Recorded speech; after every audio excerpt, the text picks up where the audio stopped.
Pairing food and drink is very, very subjective. Every sommelier has their own opinions, their own method. So I think the most important thing about enjoying sake with whatever you're having is just enjoy what you drink with what you want to eat that day.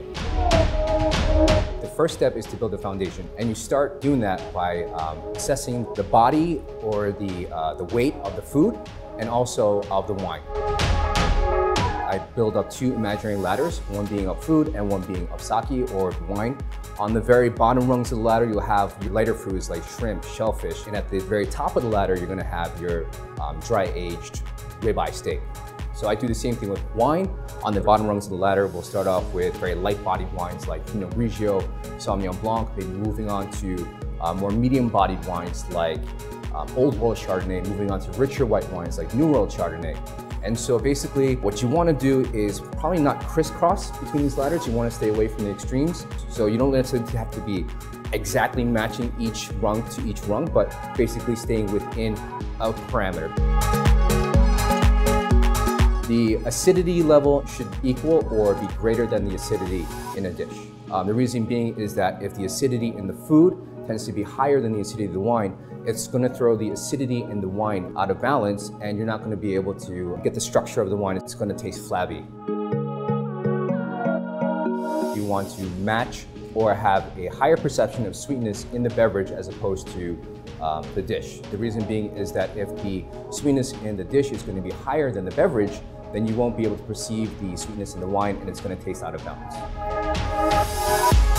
In wines, there are more consistency than in sake. So, for example, if we were to drink a Pinot Noir, we would expect, for the most part, red berries, high acidity, more lighter in style. If we were to have a Cabernet Sauvignon, we'd expect more tannin, fuller body, higher in alcohol. In sake, however, it's a little bit more difficult to generalize. So we have categories like Junmai, Junmai Ginjo, and Junmai Daiginjo. This just refers to how much of the rice has been milled away. And generally speaking, if you were to get a Junmai that's been milled less away, you are going to have more protein in each rice grain, and you supposedly should get a fuller style sake. The first dish on two of our omakase menu is the bluefin toro caviar, topped off with gold flakes. I'm going to be pairing the Kitaya Kansansui, which is a Junmai Daiginjo from Fukuoka, Japan.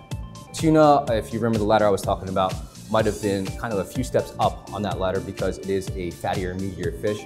However, this is being served raw, it's not cooked, and it's also been diced, so you kind of lose that meaty flavor. So I think it really lightens the dish. This is a very, very light-bodied sake. And again, we want to match body with body. The salmon yuba, that is salmon sashimi served with a ume yuzu sauce with dried tofu skin. I am pairing Shintaro, the karakuchi from Kochi, Japan. The sauce actually adds a bit of viscosity to the dish. There's a little bit more body, a little bit more weight when compared to the first dish that we paired with.